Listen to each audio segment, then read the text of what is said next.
Oh, yeah.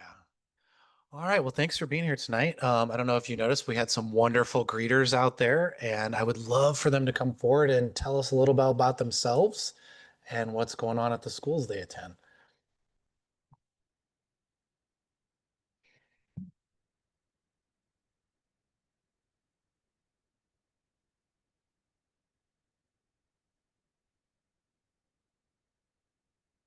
We have Sue Weston.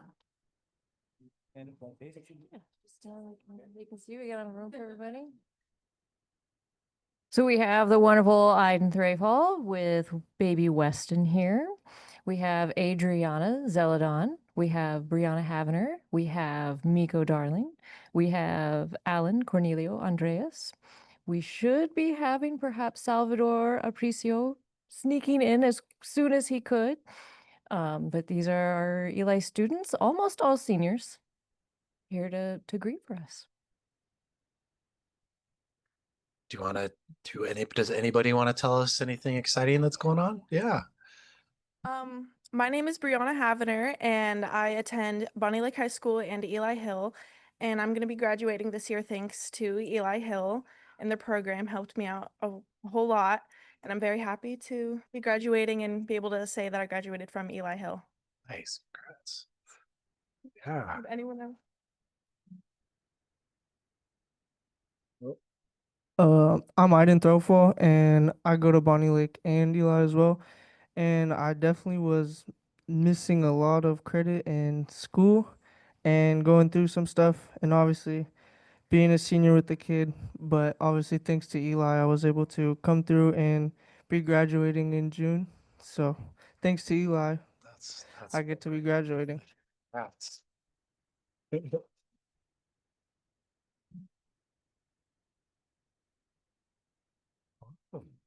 well, thank you all for being here. If anybody else wanted to say anything, oh, get one more. Salvador is with us as well. Welcome. Come on up. No, you're fine. Thanks for being here. Yeah. Salvador Apricio is one of our Eli students, joined us this year as well, being Awesome. a part of Thanks for greeting. being here. Appreciate it. Yeah. Well, congratulations to all the seniors, and very much looking forward to graduation. It's sneaking up on us quick. Thank you very much. Thank you very Yeah. much. So cute. Hi. So cute. So he's gonna have a graduation gown, is that right? Yes. Yeah. That would be fitting. Yeah, congrats. Ah, nice. Love it. That's great. Did you find a new friend? I think you found a new friend. Awesome. Well, thank you so much for being here and being great greeters tonight. Thanks.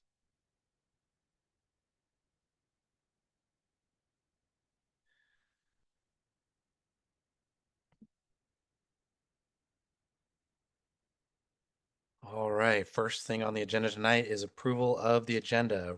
The administration recommends that the board of directors approve the May 21st, 2025 board meeting agenda. Do I have a motion? So moved. A second? I'll second. Awesome. Any discussion? Nope. Okay. All those in favor say aye. Aye. All those opposed? All right. Motion passes. All right. We've got some consent items on the agenda tonight, which the administration recommends that the board of directors approve the consent agenda items for the May 21st, 2025 board meeting. Do I have a motion? So moved. All right. In a second. Awesome. Any discussion? Some wonderful donations in there tonight, which is great. Very much appreciated from all of those. It looks like we have Crestwood PTA, we have Liberty Ridge PTO, we have Sumner Rotary, and they all donated, which is going to help out the district, and we really appreciate it. All right. All those in favor say aye. Aye. All those opposed? All right. Motion passes. Looks like we have a little bit of recognition tonight. Yeah.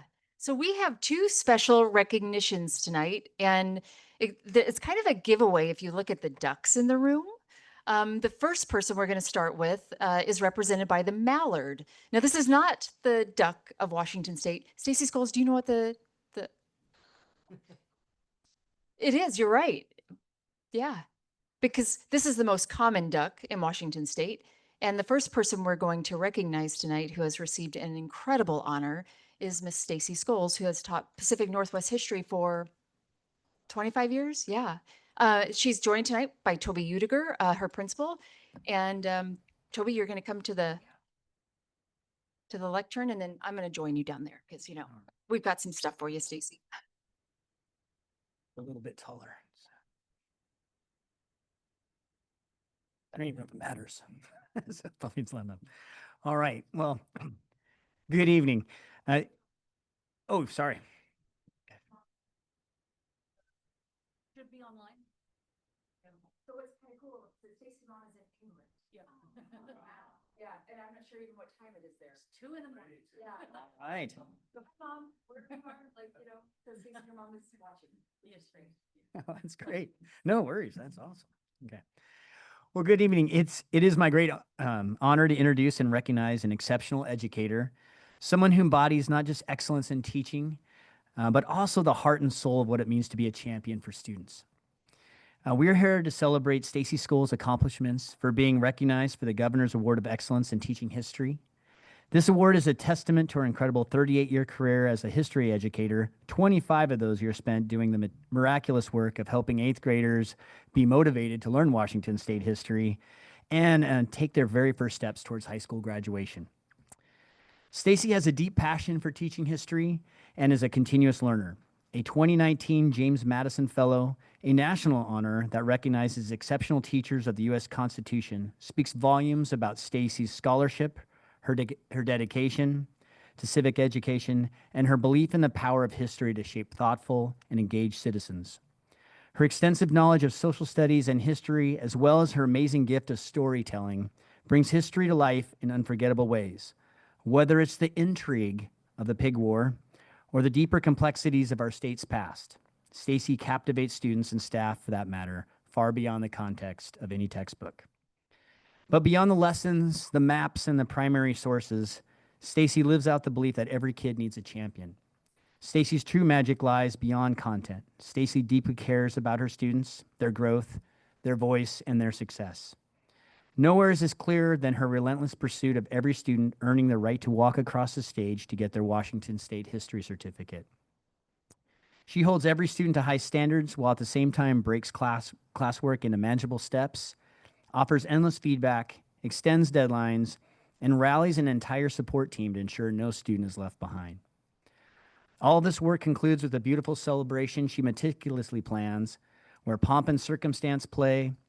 Students cross the stage, shake Stacy's hand, exchange smiles, and receive their certificate, and most importantly, see themselves as a future high school graduate. And at the heart of it all are her Friday words, which I'll save for Stacy. But what is a message of care, of integrity, and of a belief, and a reflection of the champion she is for every student. Her classroom walls lined with graduation announcements from former students say it all. Stacy Scholes is not just a history teacher, she's a life changer. So I'll bring up Lori for a few other additional words. So Toby said it best when he described Stacy as a champion. What I would describe is that she is our promise in action. She knows every single one of her kids. And if you go to her classroom, up on, well, probably many walls by now, are graduation invitations. Because she doesn't forget them and they don't forget her. They invite her to graduations and she tells them to, right? So impressive. She values what every student brings to her classroom, regardless of background, circumstance, experience. She embraces every one of her kids, and then she supports them. She does not let kids fail. And she reminds them that, hey, this is your first step towards high school graduation. And they're like, you should see this. It's crazy. I mean, you've got like, how many 8th graders do you have, Toby? 207. Okay, so 270 are sitting in the cafeteria. And all Stacy has to do, so 8th graders, all right, 270. Yeah, that's the way to describe it, Tom. Oh, God, right? All she has to do is, like, she just looks at them and she says, quiet. And like the whole cafeteria, I mean, it's true, right? Yeah, I mean, it's amazing. It is incredible to see. She is our promise in action every day. She doesn't want to be, I mean, she doesn't want to miss a class. And I mean, and her kids don't want her gone. She's exactly what we want in classrooms. And you should have seen her the night she got this award. Super prestigious award. I mean, incredible, impressive award. She goes, so there's like 25 of us there, and we're all in one little area. And she goes up and she just nails her speech. She practiced and her kids gave her feedback. And I mean, it was an awesome experience for them to see this, but she just nailed it. Standing ovation. And I'm like, oh, I was like so proud. And she was so nervous. I'm like, what are you nervous for? Yeah. So I asked her if she would say a few words and also tell you her Friday speech that everyone, including myself, can recite because it's just who she is. So Stacy, come on up. Stacy Scholes, everyone.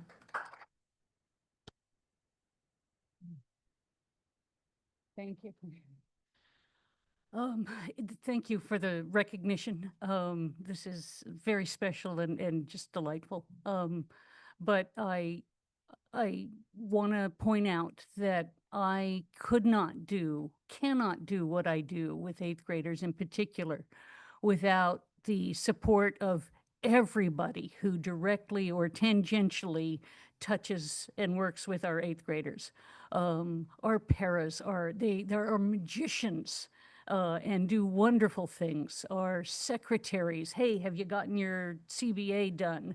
Our nurse, our counselors, our custodian, our campus security, are my administrators. It just, it's, it's a big push by everybody. Teachers, lend me students and give them the gift of time. Our writing specialist works miracles.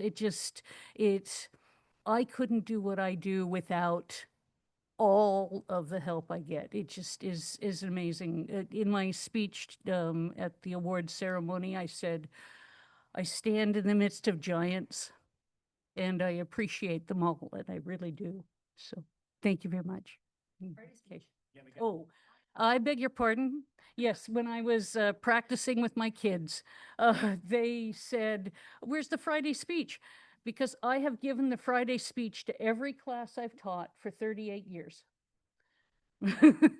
And we don't leave until everybody hears it. So they wanted me to include the Friday speech, so I added it to the end of my speech. Ladies and gentlemen, may I have your attention, please? You have 3 jobs.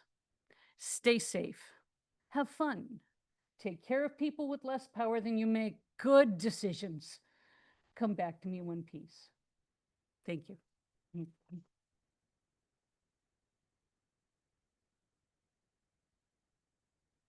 So this is Stacy's award. I'm going to pass it around so you can see it. You want to say something? You look like you do, because who doesn't love her, right? I know. History. What do you specifically? Right. No, I think you're correct. You know, you stand amongst giants, but clearly recognized for your excellence. And you exude care for your students, which can't be trained. It's just who you are. And you share that every day with your students, which is a gift. So thank you on behalf of the board. And I'm sure you guys want to say something too, but I have goosebumps listening to you. So thank you. I'm real impressed how you lead your students and they follow you. That excitement that you assume to all of them want to achieve a better goal too. And I'm so proud of what you've done for our students in our school district all the time you've been here. It's really impressive. Thank you very much. Yeah, I mean, I can't even begin to match everything that they've said, but I think one of the other pieces of what you've done is not just for your students, but for anyone that's worked with you and around you. I think you've made them better. So thank you so much for that.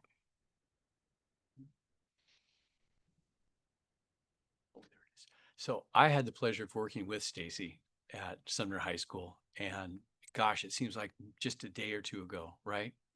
Yeah. Everything we've heard is truly authentic, and I saw it every day in her classroom at Sumner High School. when she chose to go down to the middle school. We talked a little bit about it, and I thought it was going to be just magical because having the creativity that you bring to the classroom, your sincerity, and how much you just care for each one of them is so huge with that group. And truly, I had the pleasure of spending some time up at Lake Ridge after my retirement to step in for an absence. And her walls are plastered all over the place with invitations and that. And I could pick out the students and the names, and they go back years and years. But congratulations, this is so richly deserved. Yeah, it's pretty impressive to see the staff that we have in this district that put as much effort and care that I can personally attest to into what they do every day. And you are just so appreciated. Thank you. And we're gonna get a picture. Oh, yeah. And you have some files too to take. Yeah, pretty. We're all gonna take picture. Oh, yes, they are for you. Oh, Yeah, okay. yes. And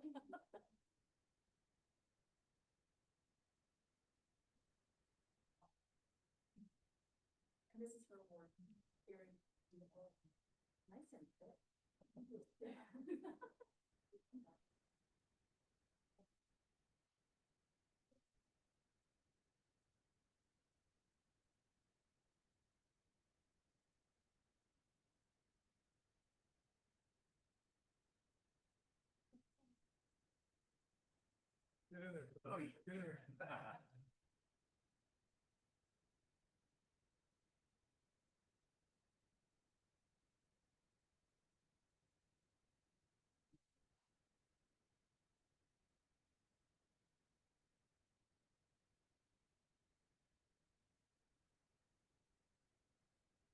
I know.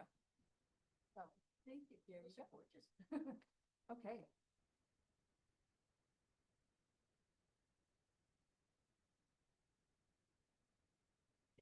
Okay, so the Ducks gave away the second recognition. One of our incredible school resource officers, Brandon Anderson. I'm going to have Brian Shear, our Director of Safety and Security, come on up. Brandon, did you know what was going on tonight? I caught a clue with the ducks. Oh, okay. Good wife and kid. Okay. Well, we also have Mayor Kathy Hayden and City Manager Jason Sullivan Wilson. Sorry, that's Bonnie Lake. There's two of you. I mean, and you were like, what are they doing here? So Yeah, and then we were like, yeah, maybe they're just comparing who runs a better. yeah, we don't do that, but yeah. All right. Well, thank you, Dr. Dan and the school board. As you know, our school district values our strong partnerships with Sumner PD and Bonnie Lake PD, and the tremendous work and dedication of our school resource officers in all of our schools. Tonight, we want to take a few minutes to honor Officer Brandon Anderson for his outstanding service as one of our Sumner PD SRO. Brandon's dedication, compassion, and positivity are significantly impacting students and staff across all of our Valley schools. I mean, the guy is literally a rock star. His leadership in the development of student outreach programs like teen boxing at the YMCA and badges and barbells in our schools demonstrate his commitment to our community and, most important, to our students. I now would like to invite Eli Hill Principal Gina Longland to share more about Officer Anderson's exceptional work with her program and how this work has impacted the lives of her students. Gina? First, thank you so much, Brian and Dr. Dent, for inviting me to speak on behalf of Officer Anderson. I have been, make sure I get this going, a little shorter than Brian is. I have been lucky enough to get to know Officer Anderson this last year. I knew the second I met him, or the first meeting that I met him, that I was working with a very unique individual, one that you come across clearly very rarely. We were working with a student who had asked to do a report, and he was taking down his report and doing his due diligence, and she made a comment about consent. She said, well, he wanted a hug. I didn't want to give it to him. I said, no, no, no. I got tired of it. I said, fine. I gave him the hug because I was sick of it, so I gave him consent. And in that moment, he dropped his pen. He looked at this young lady and he goes, "No, that is not what consent looks like," and proceeded to respectfully and gracefully tell her what consent was and empowered her. She learned so much and she left there thinking, "Oh my gosh, I had no idea." From that experience, I said, that was huge. That made such a big impact on this young woman. So, because as you will learn, this man doesn't do things just partial. He goes 100% and then another additional 100% after that. He decided to make a toolkit for students. This toolkit, I do encourage you to look at it, is chocked full of information that our students really need to know. Right smack in the middle, and it's gorgeous, by the way, is sexual assault and harassment information. There's also drug alcohol information and resource information. It is packed full of vital information that was created after this interaction. He came and showed it to me, and I was floored. I said, that is one of the most amazing resources I've ever seen. I had 2, I think, at the time. They were gone almost immediately. And then I sheepishly came to him and said, "I'm so sorry, I don't have any more now. I lost them." But the kids love them and they took off with them. So can I have maybe the digital copy so that I can make some more? Because I can only imagine how expensive these are. So being who he is, he came with 5 or 6 more. I'm not sure how many he brought. I have 1 left. And I'm not letting this one out of my grip because the kids love this. In fact, not only did he impact the young lady who I spoke about in just that knowledge and empowerment and her rights, but other students who have seen this have been inspired. And I don't know if Miss Evans is still here. I haven't talked to you about this yet. There is a young woman who's so inspired by this that I did give her one of the copies. That was the one that I actually said, yes, you can have it. She's using it as her inspiration for her culminating senior project for her English class with Miss Evans. She loved this so much. She wanted to create something similar to it for students based on his toolkit here. And all the kids love it. This is all impact that he has created for our students before I even get to badges and barbells. So this was the beginning of the year. I should have known the ride that I was in store for, because then come in February, thanks to Deputy Chief McCurdy, we were able to put together badges and barbells. And so before I continue, I'd like to call 4 students up. Alan, Chava, Salvador, Brianna, and Miko, can you please join me? Brandon's work with badges and barbells has been nothing short of transformational.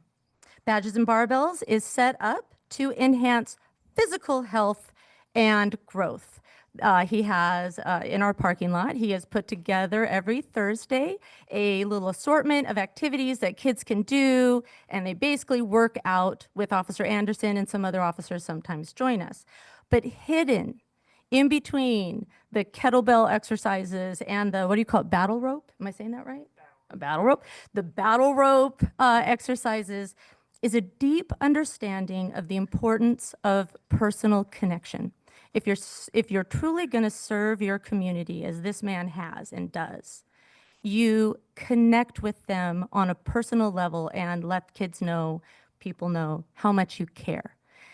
There's no group of people I know that can sniff out if you are genuine or not about care than the students behind me and every other student at Eli Hill. They know.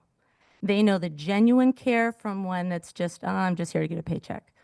When it comes to Officer Anderson, he has created a community in our Badges and Barbells of all students joining him because of that care and that deep understanding of connection. So the students behind me, I'm going to go one by one. Brianna, when she went out there, I was like, Bree's going out there? What's she going to do? This girl is all heart in every single time, and she's running the courses and she's doing the things, and it's just absolutely amazing. I'm thrilled watching her, and she's so connected and deeply set in hanging out with Officer Anderson every Thursday. And this is, by the way, during lunch. Then there is Salvador. I call him Chava, or we call him Chava, who made the grand entrance today. He has joined us recently, and he has a really unique relationship with Officer Anderson. They have a past relationship here and there, and the connection, the trust, and the respect that not only Chava has been shown, but he shows in return to Officer Anderson speaks volumes. It's amazing. And one day I know that I'm going to see Chava is on Thursday, right? I know I'm going to see you on a Thursday. I can always count on that. And then there's Alan. Alan's kind of the poster child for why we do the badges and barbells, for the impact that Officer Anderson has had. Alan went from beginning this process and this relationship with Officer Anderson by actually creating it. They sat down together and they mapped out what would badges and barbells look like. They created it together. Alan pitched it to every single class in the AM session and the PM session. They put everything together, and now, and it's flourishing, now Alan is even, I hope I'm not putting words in your mouth, also a part of the Friday, what's it called? The teen night at the YMCA for boxing, the boxing with police, I don't know. Just badges and boxing. Badges and boxing at the YMCA, and he's been a huge part of that. Not only that, last night, Alan's story was shared by Officer Anderson and McCurdy at an event, and he even got a potential job offering from it. Yes, huge success. We're so excited and so proud. And then Miko. Now, I will say, I'm closing with Miko. Miko was my biggest surprise. Miko, would you mind stepping up with me? Miko has battled a lot of health issues over the years. She came to us at Eli Hill due to those health issues. And so when she went out to work out with Officer Anderson in Badges and Barbells, I thought, what in the heck is going on? And what has happened since then is amazing. Her mom requests videos. Please take some videos and send them to me because it's so exciting to watch. But for the rest, I will let Miko speak for herself. Good evening, Sumner-Bonney Lake School Board. My name is Miko Darling, and I happen to be one of your many students at Sumner and Eli. And because of that, I was given this opportunity today to greet one of the most upstanding officers I've ever met. Officer Anderson has a drive for commitment and to keep on pushing, even when you're tired and left beat. I'm one of the many students who struggles to maintain their health, whether it be my diet or my physical health. Anderson has, since the moment I've met him, made me want to improve myself for the better. Anderson has given me the resolve to do better and be better. So with a round of applause, I would like to introduce you to Officer Anderson.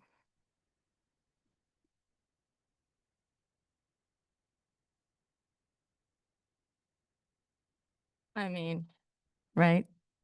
So I would also like to say, Officer Anderson, as I close, we see your commitment to all of us, every student. It truly does not matter their background, their identification, their gender. It doesn't matter. You are committed to every single student at Eli Hill and in our community. We feel your compassionate understanding. This is very important, while also being held accountable. Thank you for that. And we are deeply impacted by the level of genuine care that you show our entire community in the Valley. Thank you on behalf of Eli Hill. Thank you.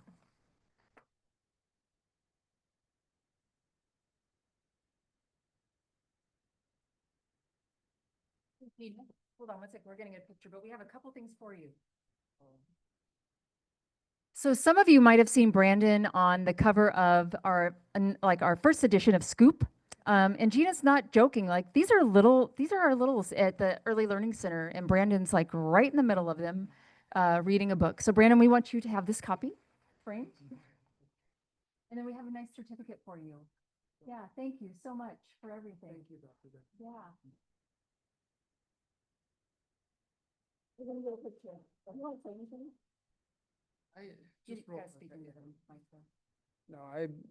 Thank you, Dr. Dent. Thank you, school board.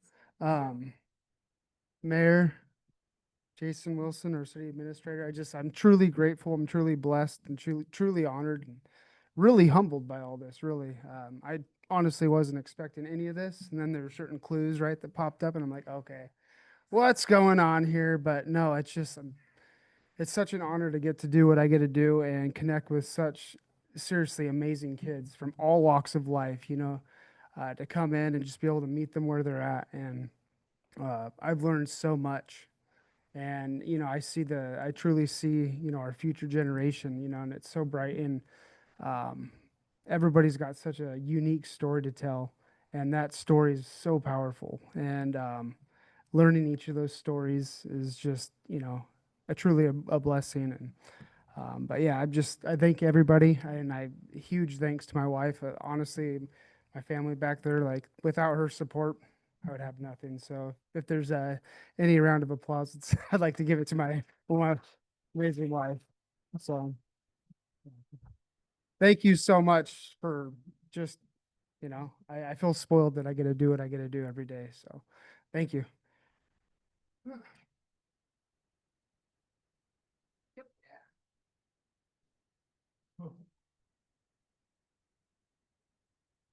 Oh, I thought I was going to do this time. You got kind of messed it up last year.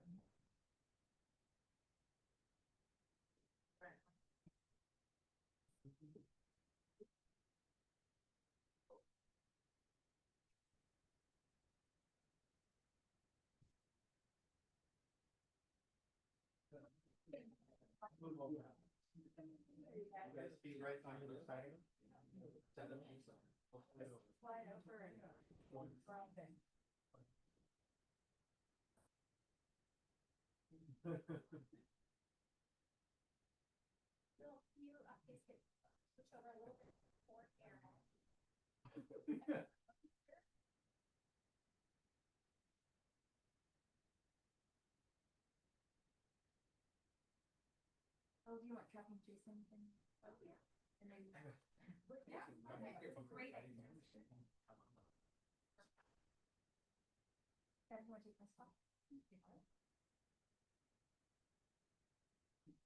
Oh, yeah.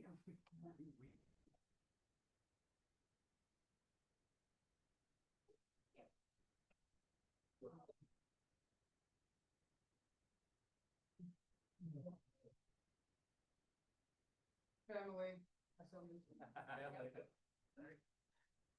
Gina? Where'd she go?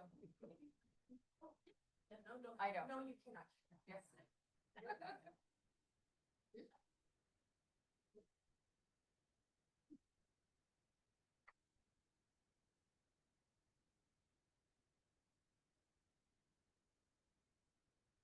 Nice job, Brandon.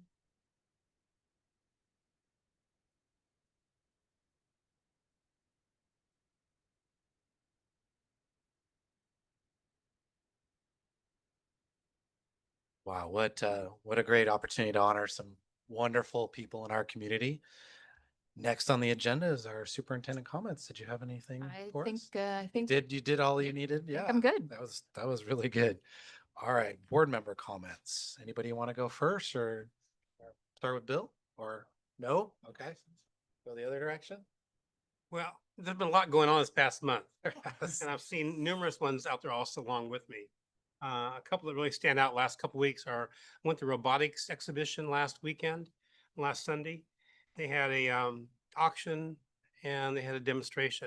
And I was really impressed with all those students on their own talked about what they've been doing, how they build those robots and what they do from scratch and the tournaments they go to. And when I walked away from the auction, I won a great Bond Lake High School quilt took home.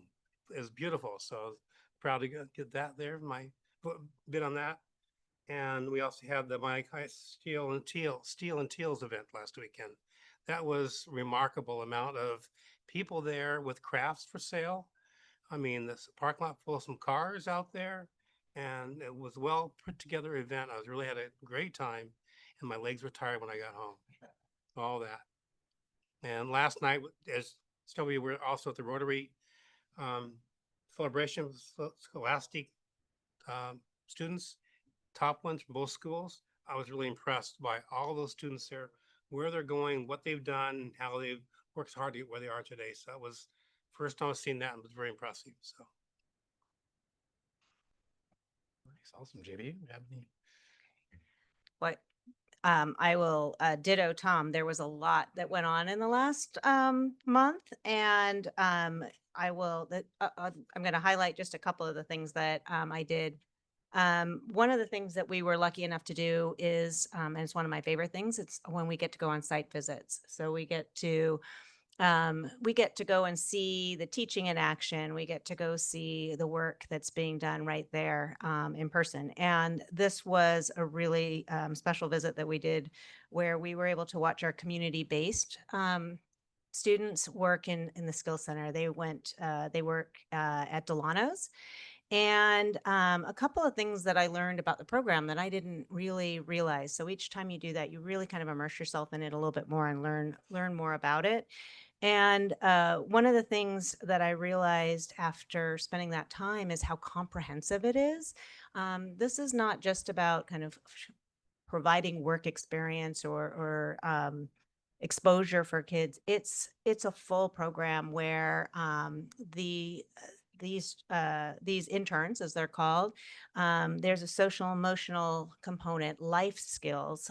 It's really about teaching our students, transitioning them from students to independent living and adults. And so it's about social emotional life skills, work skills, both the soft skills that we need to learn, being on time, being respectful to our coworkers, as well as technical skills, how to get the job done. They spent a lot of time also learning what the interns really would like to do. Are they social? Do they want to work and interact front facing with customers? Or maybe they're more someone who wants to be in the back of the house and work on projects. And then exposing them to as many different scenarios as possible to really solidify what they might like or not like. I was also learned that it's not just about the students because transitioning happens for the parents as well.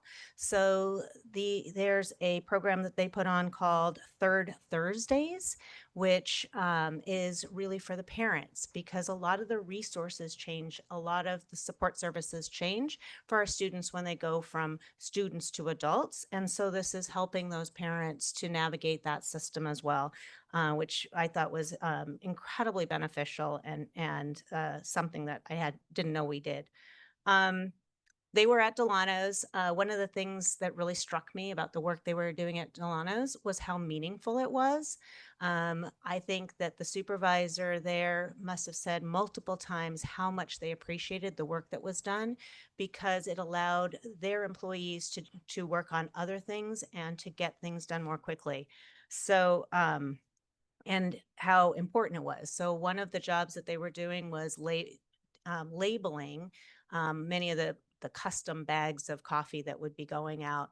And you could see how serious all of our interns took it. So quality of work, making sure things were straight, the quantity of work that the output that they were doing. There was lots of friendly competition going on. It was really great to see. And I could probably keep going on, but I think one of the things that, a couple of things that stuck out to me as well is that it's really the importance of our partnership within our community. So we can't do this without our community's partnership. And I think it's a theme that you hear continuously throughout a lot of our comments, and you heard it tonight already with the teal and steel. That's community coming together to support the ASB of a high school. This is community providing an opportunity for these students to work. The other thing that completely struck me is the effort, the time commitment, the effort. I mean, there is supervision, there is transportation. This is a big undertaking. And in fact, one of the supervisors said, she goes, I'm driving around and I see places that I think might be good places for, my students to work. And she stops and goes and asks. So, I mean, this is, as she's driving along, I can just picture her driving going, good spot and turning around. So, so they're constantly thinking about it, not just between, school hours, but throughout life. So I was really impressed. Okay, that's enough about that. One of the other things that I did that I think I just want to encourage people to do. So May was Mental Health Awareness Month. And so our school put on and offered some different opportunities to learn about some of the things that might be impacting our students' mental health. And one of them was a free streaming of Screenagers. So I did that. Watched that for an hour, and I just encourage people. There are so many free resources that the school is offering. Different things. They're offering another in-person Behavior Bridges workshop on the 28th at Victor Falls from 5:30 to 7. Take advantage of these things. I don't have young children anymore, but I watched that and I thought, this is a really difficult thing that parents are facing, and how great to be able to watch and see how maybe learn just one or two little pearls that will help you have a conversation with your student or identify something that's going on with your student, and it's free. So that would be something I would encourage you.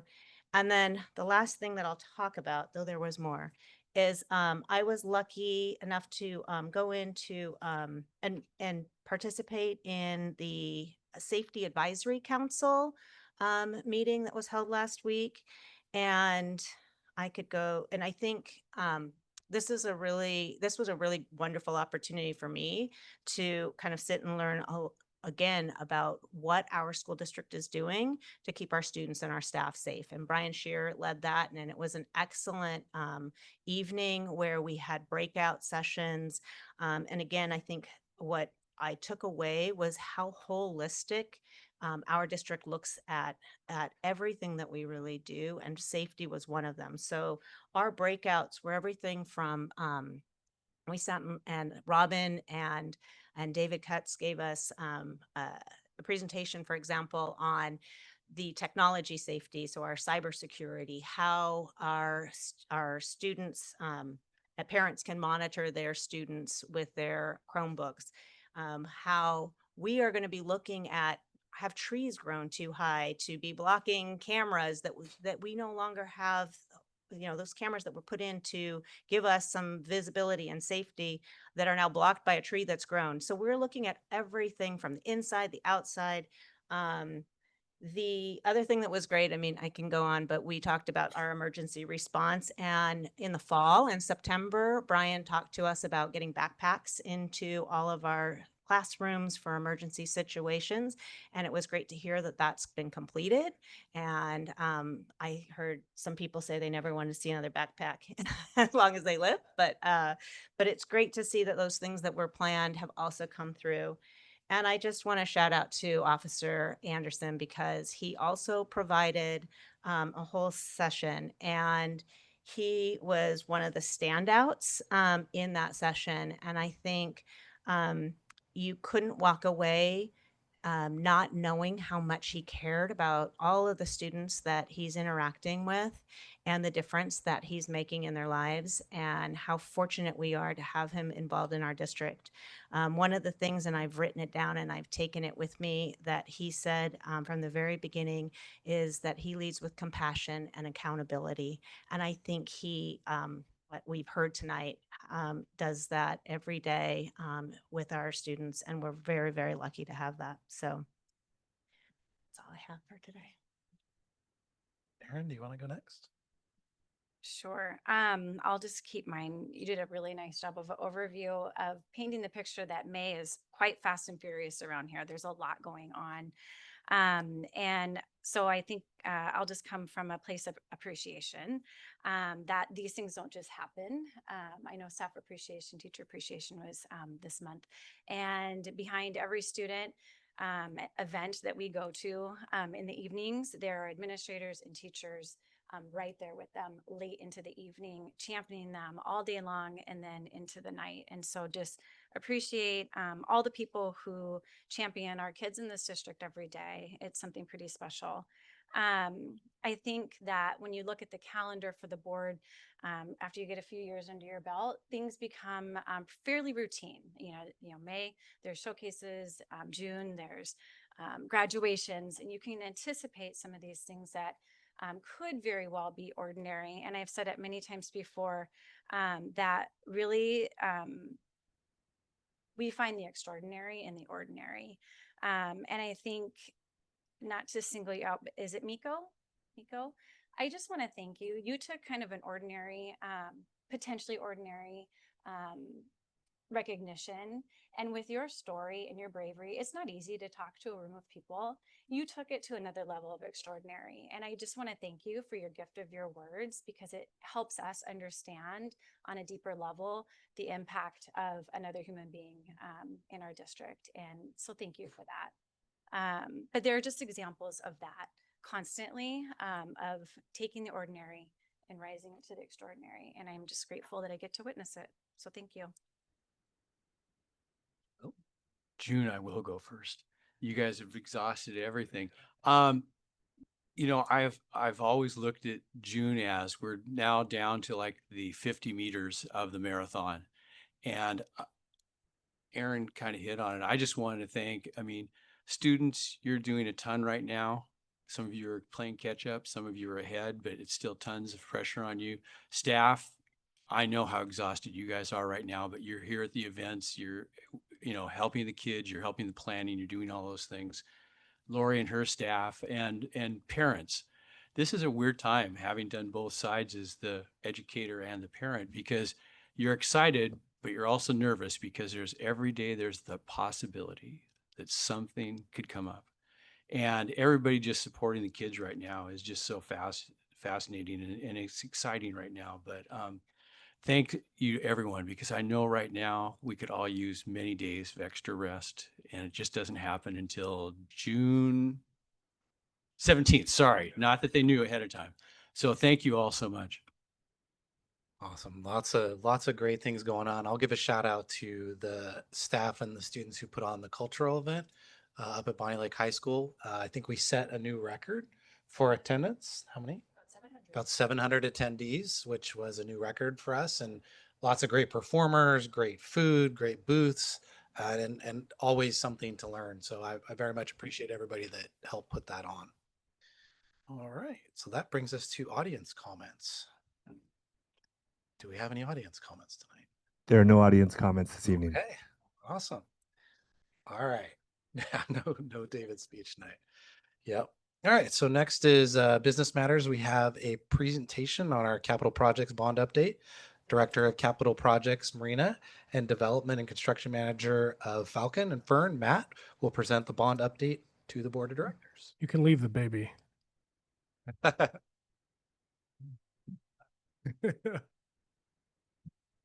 we go. Okay.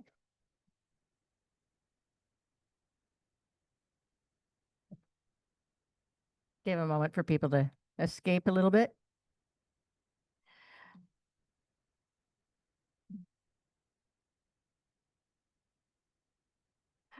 Okay, Dr. Dent, School Board, thank you for the opportunity to provide one of the first of many good board updates on our Sumner-Bonney Lake Builds 2024 bond program. We tried to structure this in something that, you know, gives you something to anticipate, you know, same type of information, same formats. So you'll see this format as we go forward. And I'm going to let Matt start. First thing we're going to do. Tell them about the logo. Oh, the logo. Yes. That was a process. Are you doing it? Okay, it's slow. Just it was process. We worked with a company and Elle and her team, great team, a lot of great ideas, and I'm glad we got there and we're having some fun with it. So more to follow with that.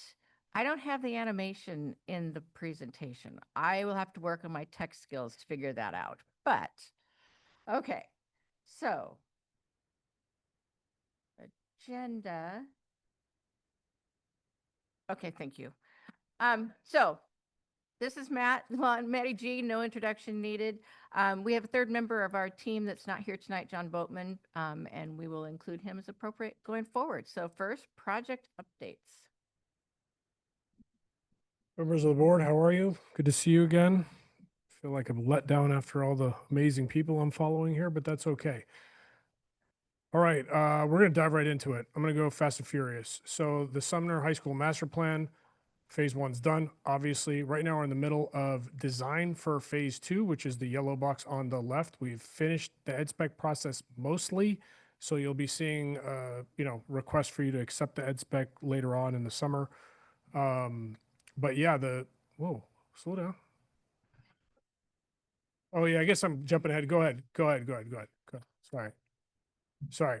So you might have seen some equipment out there. We were just digging up the soil to make sure it was the exact same as the soil that was under the phase one building so that we can do the exact same structural. It's basically, we're just, bringing the band back together and doing the same type of construction, the same look. Phase two is going to feel very much like phase one. It's just going to be mostly all classrooms. Today, we're going to approve the architect contract. We're going to keep doing schematic design, which is sort of like drawing the rooms and all the stuff in it, but not getting into the super granular detail of all the systems that support it. That'll sort of run through the summer. We'll get an estimate together with you, and we've reviewed the floor plans. They're actually pretty similar to what we had in the master plan. We did a pretty good job. Here they are here. So, geez, how do I present this? I'll come over here and awkwardly stand next to him. If you don't, but if you don't, yes, yeah, there's one. No. So phase one is over here. Sorry for the people listening on the right. So there's going to be a connected 3-story corridor. So all 3 levels of phase one will connect to phase two. So you don't have to go up or downstairs to get over to your classes on the west building. You come in, you turn left on the first floor. There's a couple of general ed classrooms, a very well laid out, in my opinion, child development area that's got the child development classroom here with an ability to observe down into the infant and toddler rooms. And then the infant and toddler rooms are directly connected to a little playground outside with its own storage. It's got its own entry vestibule and like very convenient parent drop off. Going right, there's CAD labs and computer labs, and then you head into a very generously sized robotics lab, which kills me a little bit, but I support robotics, and we're going to give them all that space and into the core plus area that's got, your aviation maintenance, your racks, and all your machines and presses and all that. On the left side here, these two are the ag science buildings, horticulture and animal sciences, with the greenhouse and the animal structure off to the left there with access directly out there. So really well laid out, really intuitive design. Next slide. Second floor is mostly, go back one, sorry. In the middle here, I forgot, there's a really nice double DLC classroom with one DLC classroom across the hall. We really wanted to make this on the first floor so it's the easiest for the students with disabilities. They've got a life skills area, kitchen, a bathroom, and it's going to be a huge upgrade compared to what they have now. So that's part of the project I'm really excited about. Next floor, please. All classrooms. There's some special ed and general classrooms. And then up on the top right is a culinary arts kitchen, like commercial kitchen. And the district's going to be able to up their game on the commercial kitchen space and culinary arts big time with that. Next floor. And then the third floor is all classrooms. But the classrooms will look and feel a lot like the phase one classrooms, basically the same inside.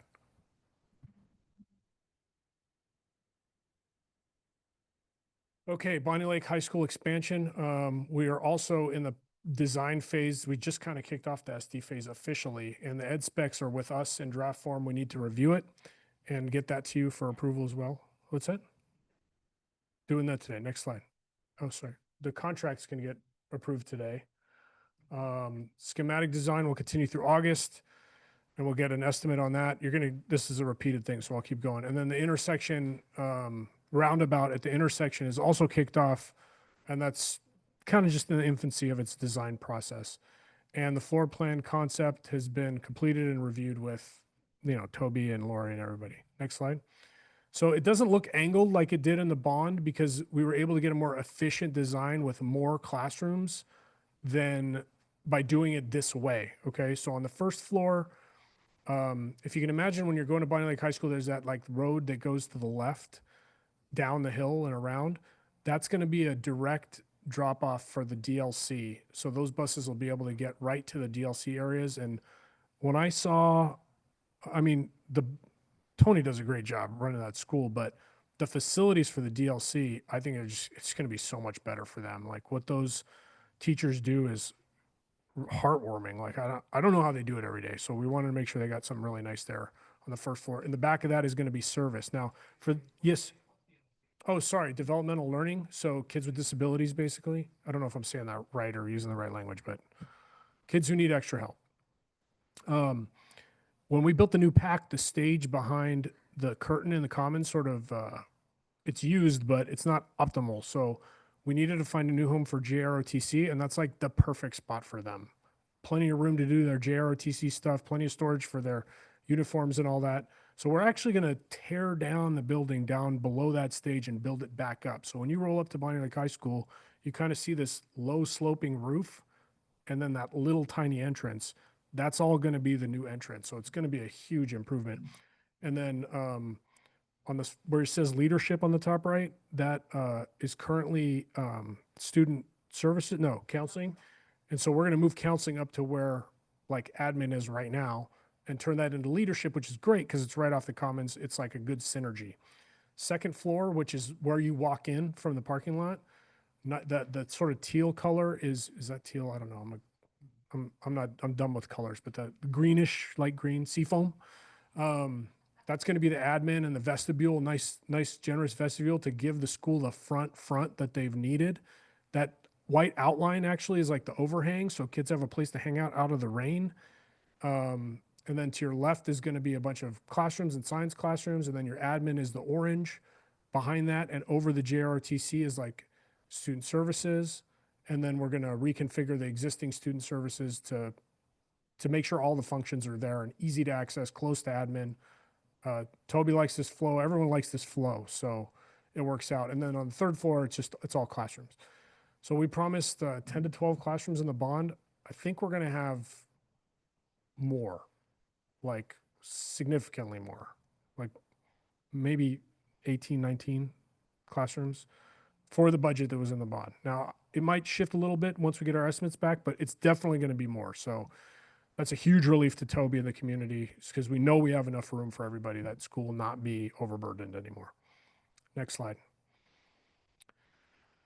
I kind of went over this, but we're going to redo the existing DLC classrooms and turn them into regular classrooms. We're also going to expand robotics, so it's got some equity with what's going to be the Sumner High School robotics, give them more space. Next slide. We kind of already talked about this, but I don't want to get into more detail. You guys got it. Next slide. Next slide. This is kind of the form when you're looking aerial view down at the school. This is really not how the building's going to look.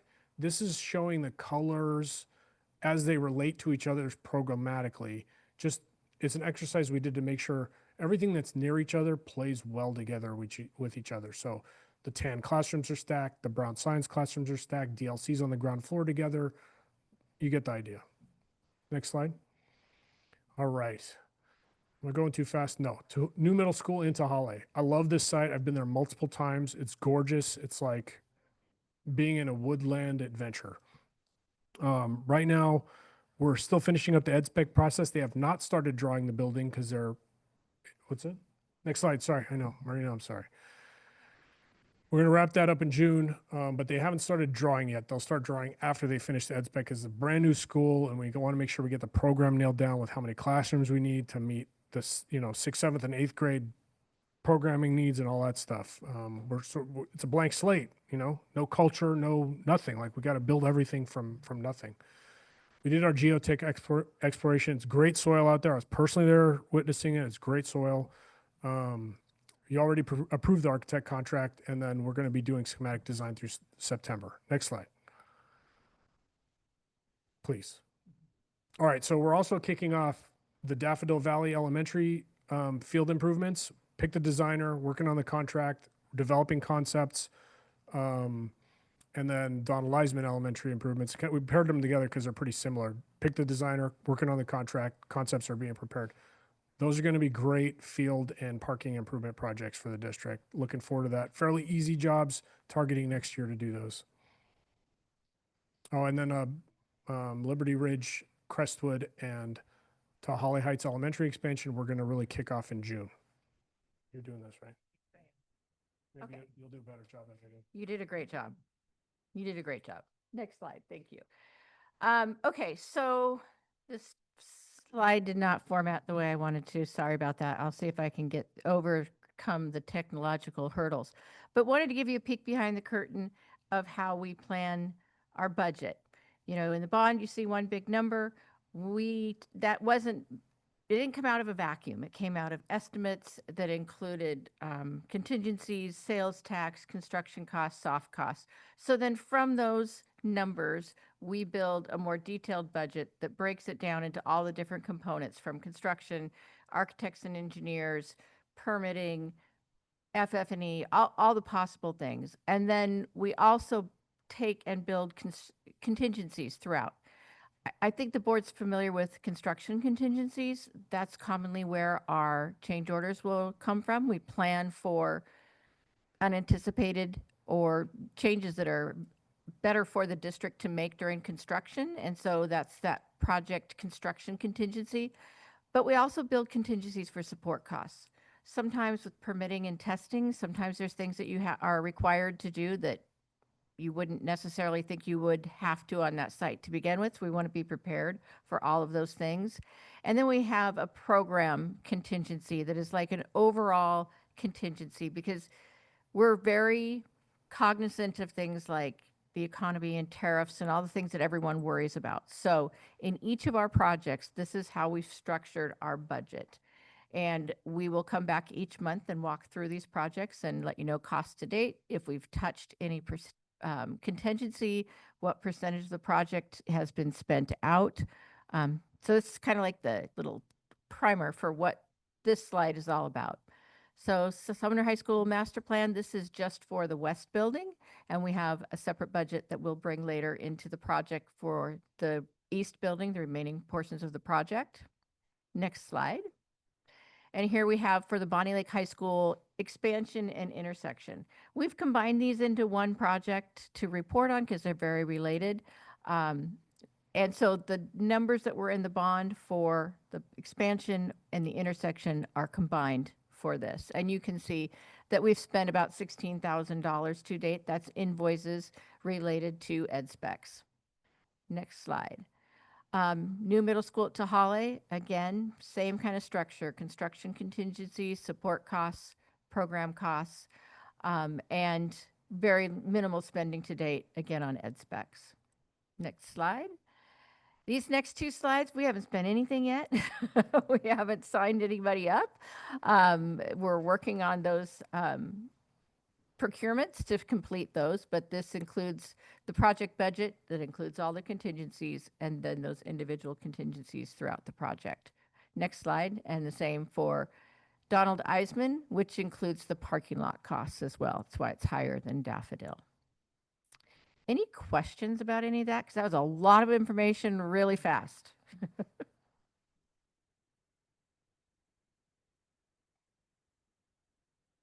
All right, no questions. Wow, Well, that means you did a thorough job.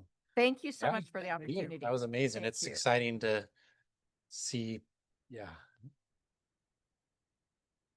Yeah.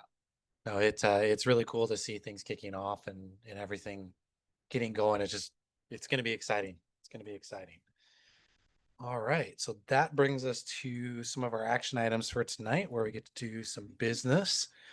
So the first one on the agenda is resolution number 152425, BCRA Incorporated Architecture Agreement. The administration recommends that Sumner-Bonney Lake School District number 320 school board approve resolution number 15/24-25 BCRA. Great.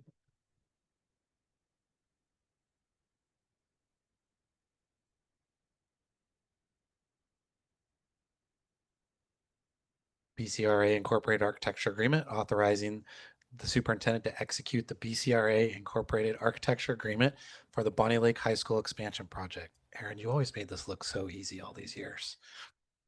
All right. Do I have a motion? So moved. Okay. Second. I'll second. Any discussion? Well, it's exciting stuff to be voting on. All those in favor say aye. Aye. Okay. All those opposed? All right, motion passes. All right, the next thing on our action items, Administration recommends the board approve the BCRA Incorporated Architect Agreement for the Bonnie Lake High School expansion project. Do I have a motion? So moved. Awesome. Second. Second. Thank you. Any discussion? Again, exciting stuff we get to vote on. All those in favor say aye. Aye. Aye. Those opposed? All right, motion passes. All right, I'm going to try to say this name without messing it up. All right, so the administration recommends the Sumner-Bonney Lake School District number 320 School Board approve resolution number 162425 Huttable and Arimus.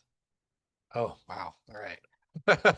Architecture agreement authorizing the superintendent to execute the owner architect agreement to engage Huttable and Orimus Architecture and providing architectural services for the Sumner High School Phase 2 addition project. Do I have a motion? So moved. Thank you. Do I have a second? Second. Thank you. Any discussion? I will say, as I was previewing the agenda, I was like, whoo, don't have to read that one tonight. You're all welcome to say it too if you want. Again, Maybe exciting stuff to be able to vote on. So all those in favor say aye. Aye. All those opposed? All right, motion passes. All right, I get to say it again. The administration recommends the board approve the Huttable and Arimus architect agreement for the Sumner High School Phase 2 addition project. Do I have a motion? So moved. Thank you. A second? Second. Thank you. Any discussion? All right, all those in favor say aye. Aye. Aye. All those opposed? All right, motion passes. All right, brings us to our next presentation. So the Chief Finance and District Operations Officer, Brian, will present a budget and fiscal update to the board. Welcome, Brian. Welcome. Let me get all set up here. President Lewis, Vice President Gaines, Superintendent Dr. Dent, all distinguished members of the board, it's my pleasure to talk about a budget update and a fiscal update for this time. Am I loud enough? I can speak louder. Okay. We're going to quickly go over a legislative session update, current financial reality, and the bond sale update. And some people ask, why is it so important we talk about the state legislature? The why behind that. We get over 75% of our funds from the state. It is the state's biggest expenditure, K-12 funding. They also set most of the rules we live by in the school district. And they set the rules for the local levy, which is another 20% of our money. So over 96% of our money is controlled by the state in some sense. A high-level overview of the state legislature and what they've done this year. Going to cover these areas. I'll just go on to the next slide. The state just passed a $77.9 billion budget for the next 2 years. The biggest expenditure is K-12 education. A little bit about what they did. They introduced over 2,000 bills. They passed over 400. Many of those have fiscal implications. The biggest one, Senate bill, I can't remember the number, but the budget bill was over 1,300 pages. And I've looked at it, but I've not read it from front to cover. I'm not going to. I use, control find and search the important sections for me, and OSPI and some other people give updates on the, impacts to school districts and what we should be focused on. But at a high level, the state keeps spending more money in education, but the percentage of the state funds that goes to education has been going down in the last, 5 to 6 years that we're looking at here. If they were still spending 51% of the state money on K-12 education, schools would have about $7 billion more than they currently have. So it's not like they're not giving us more money, but if we're the number one priority, why is the percentage of state funding going down? Just a question to contemplate. Again, I'm not going to go over all the bills. I'm just going to do the highlights that affect us. I'm not going to go over the, Student Bill of Rights and all those bills. I'm going to focus on the financial ones. They did change special education funding, and there's a lot of components to what they changed. The highlights are they removed the cap. So you'll hear in the public, they're fully funding education. Well, removing the cap doesn't really fully fund education, and it does nothing for us because we were under 16% of our students being special education. And so all that cap did was that the districts were capped out from being funded for 16% of their students. Now those districts can be funded for all their special education students at a number that's probably not adequate to cover the expenses, but at least they get funds for all their students. What is helping us is there were,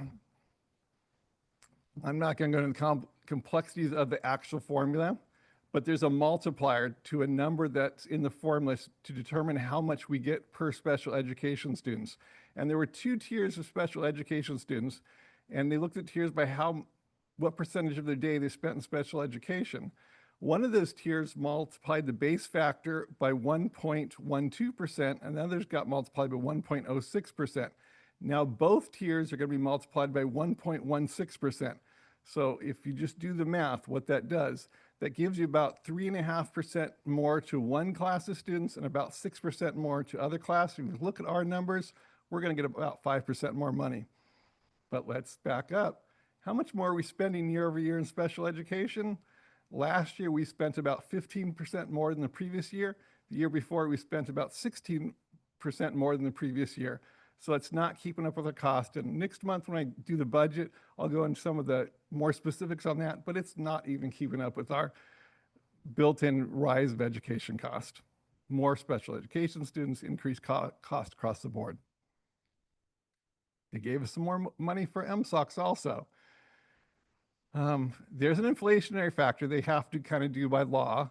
They get to set that inflation factor.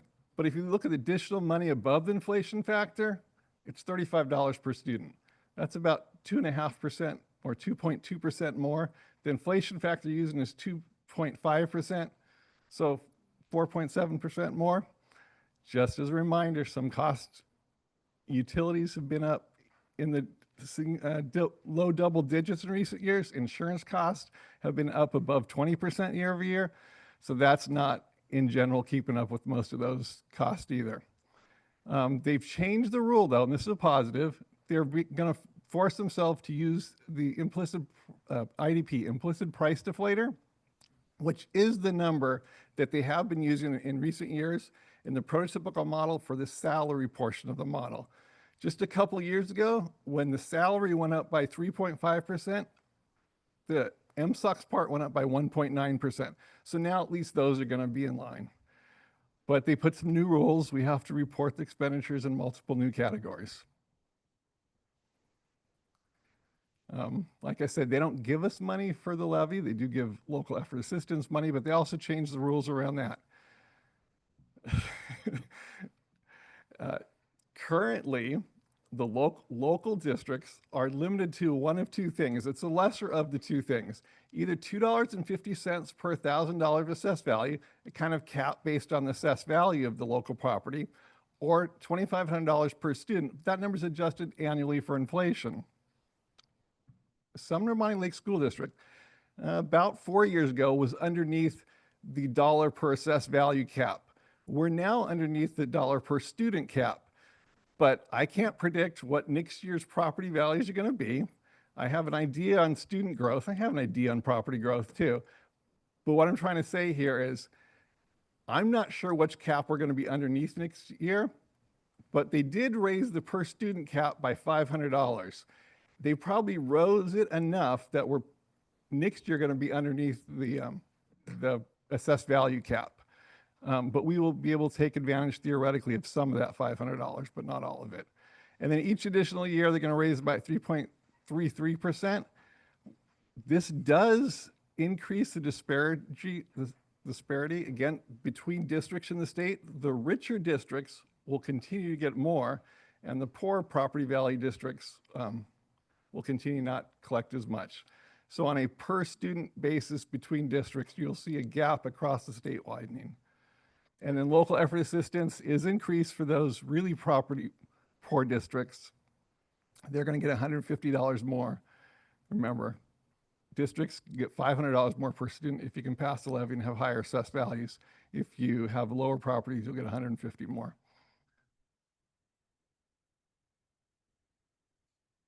Any questions? I should slow down and take questions during the presentation. Comments?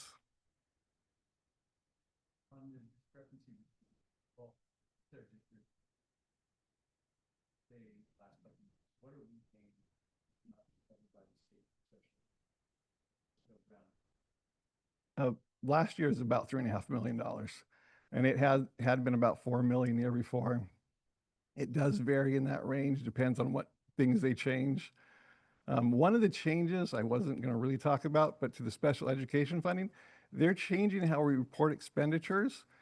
So currently we can report expenditures from the levy, but now as they change the law and the configuration, there's a percentage you have to move from your basic ed allocation into special ed. They're standardizing that for districts, but they're going to make you report all your expenditures for special ed first from the special ed revenue, which is revenue code 4121, and then from the allocation that comes from your general apportionment, and then from your general apportionment itself, which is supposed to be for basic education, so that you don't report any being from your levy. So they can say they're fully paying for it, but by default, you're going to have to remove some of your expenses from basic education into your levy to cover that.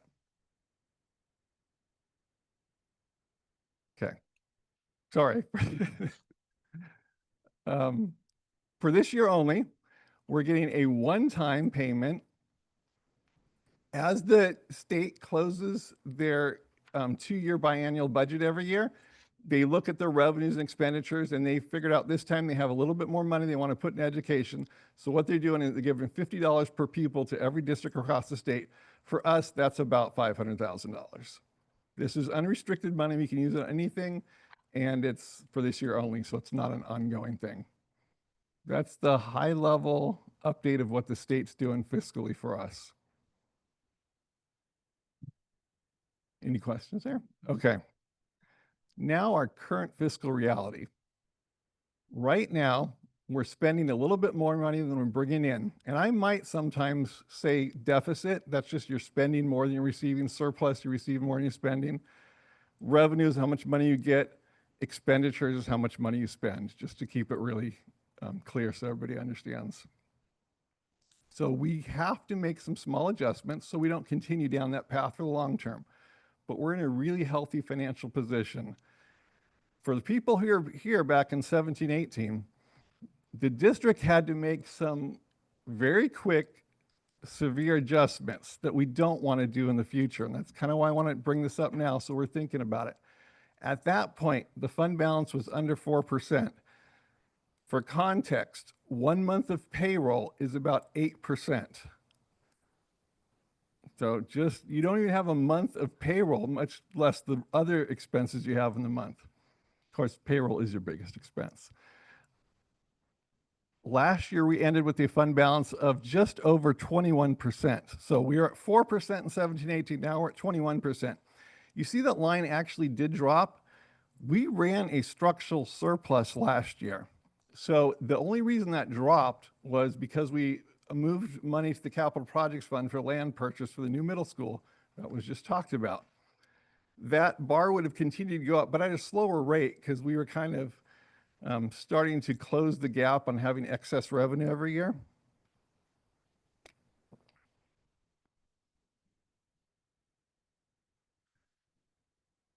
So my highlight now, or what I'm trying to bring up, is we're deficit spending halfway through the year for the first time since 17, 18. But it's not severe, and we're in a much better financial position. So we don't have to make those severe adjustments, but we have to make small adjustments to get our revenues and expenditures in line. And just for the high level note, most of our money comes from the state and local levy. We get about 3.5% from the federal and other from school districts and some private entity donations. And our expenditures for the first 6 months were 93 million. So there's a gap there of about 1.4 million. This highlights what has happened over the last 8 years. The last time we were deficit spending at the 6-month period was in 17, 18. That's also the last time that we deficit spent for the whole year. Every year since then, we had a surplus at 6 months, meaning we collected more money at 6 months than we spent in the first 6 months. And every year we ended the same way. Now, if you look at the top of those bars, the difference between the green bar and the purple, it was biggest in the 1920 school year. Every year since then, it's been shrinking a little bit, but still significantly positive, which allows us to grow the fund balance. But this year, for the first time since 17, 18, at the 6-month period, you can see the expenditures, the red bar, are more than the expenditures are more than the revenue, the blue bar. And why is that? It's pretty simple. It's the same as your household budget or household expenses. But the revenue growth has been smaller than expenditure growth. The first two columns show that in actual dollars for each of the last 4 full fiscal years, and the last line is for the first 6 months of this year.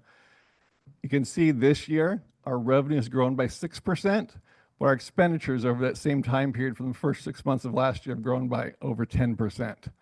So we're going to have to, the positive is every year up there, revenue is growing, expenditures were just growing faster in the last 4 years. We're going to have to get those in alignment. But it's not a severe change we have to make. Our two biggest sources of revenues by far are the apportionment from the state and then the local tax levy. And you can see those have grown every year in recent years. Our big three expenditures are salaries and benefits for employees. And those have grown faster in general. Although you see in 23-24, they're almost even. Expenditures actually grew a tiny bit less, but they're really close. But overall expenditures grew more. That was partly because of all the increased cost for utilities, insurance, and things like that in that year. So our current fiscal reality, right now, we're spending a little bit more than we're taking in, and we need to make some small adjustments to keep strong fiscally for our student health and the district health of the district and the students in the long run. Any questions here? Okay, on a really positive note, the bond update. We went through a ratings process from Moody's Investor Services to rate our bonds, which you have to do when you're going to sell new bonds, especially the value we have for all the projects we have going on. We maintained our AA3 rating. What's significant about that, most districts in the state of Washington who have had bond rating recently have actually been downgraded because of the general fiscal health of districts in the state of Washington, and the state as a whole is not being looked at by the rating agencies as very positive right now. We were able to buck that trend and hold it. We actually got something called a positive outlook on those bonds, which has kind of been unheard of in Washington here also. I don't know another district that's gotten this in the past couple of years. And what that does, it's an automatic review of our condition in the next 12 to 18 months with them saying they will, it's not a promise, but likely upgrade us as long as we can hold our fiscal position against the trends of all the other districts and maintain a 15% fund balance. What does that mean in real dollar terms? Every tick on the rating scale from like a AA3 to AA2, that's about 5 basis points on lending cost. So when you're talking about taking out a loan like we are when the bonds for $732 million over the next 5 to 6 years, that's hundreds of thousands of dollars in interest savings per year and millions over the life of the bonds. So that is a real reason to keep our fund balance high, to keep a healthy financial position, and make the small adjustments we now for the future. And a really positive note, we sold the bonds. They closed on May 13th, $175 million, and the overall borrowing cost is 4.42%. That's it. I'll take questions. Any questions? Oh. Well, I think this is really a good visual, sounds like everything is being monitored closely. It's good news that our fund balance is much higher than it was in 17. And I think that the district and the financial department has done a great job of putting us in a position to have a higher fund balance and be able to mitigate when inflation, utility costs, everything's going up and the state's not fully funding us. It allows us to be in a better position that we're going to come out of this in a really good way. So appreciate all the hard work that Thank you. And everybody's doing on that. It certainly helps. It's a whole team and there's a whole district, and I had a predecessor who did a great job. So just trying to continue that. Yeah, definitely. Thank you. So a lot of hard work, especially knowing all the details of every place you have to report numbers. And that's why I'm glad you're the accountant and not. Well, thank you. Yeah. Thank you. Appreciate it. Thank you. Thank you.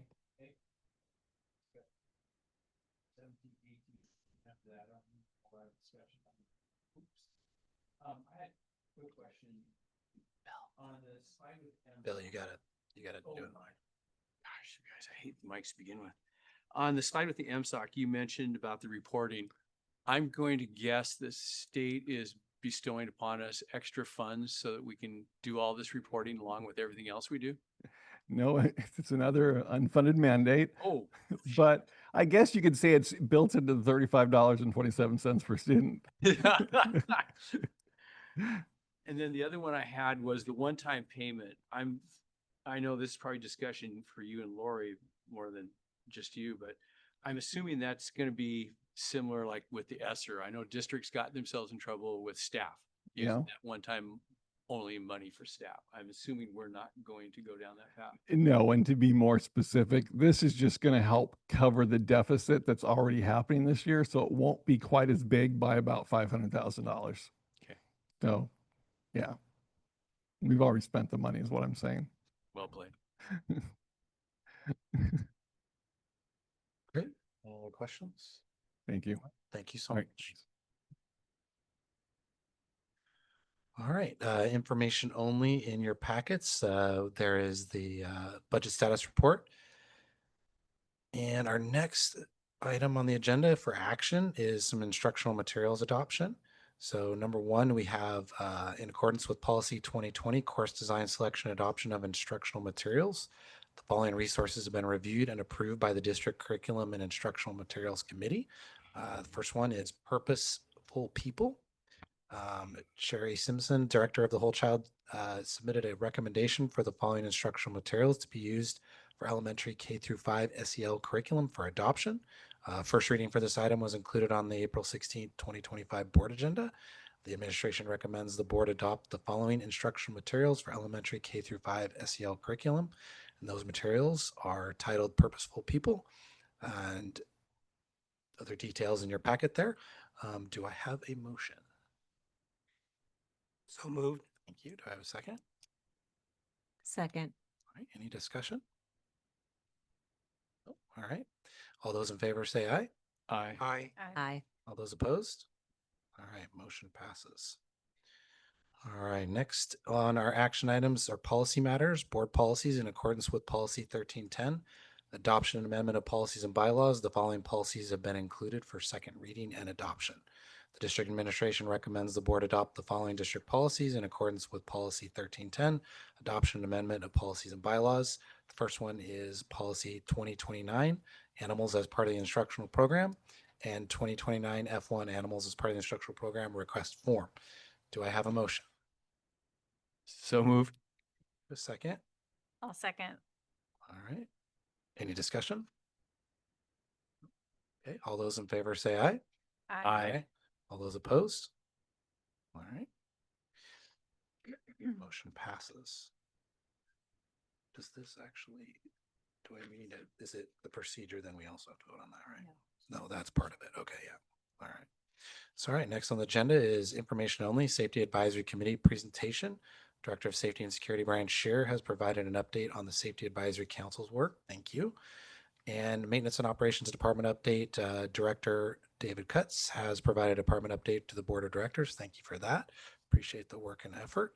And that brings us to board discussion. Are there any items for discussion tonight? I actually have one. And it is from our study session. Previously, Bill, you had brought up the idea of exploring trying a different day of the week for our study sessions and board meetings. And after giving that some thought, I wanted to discuss that some more.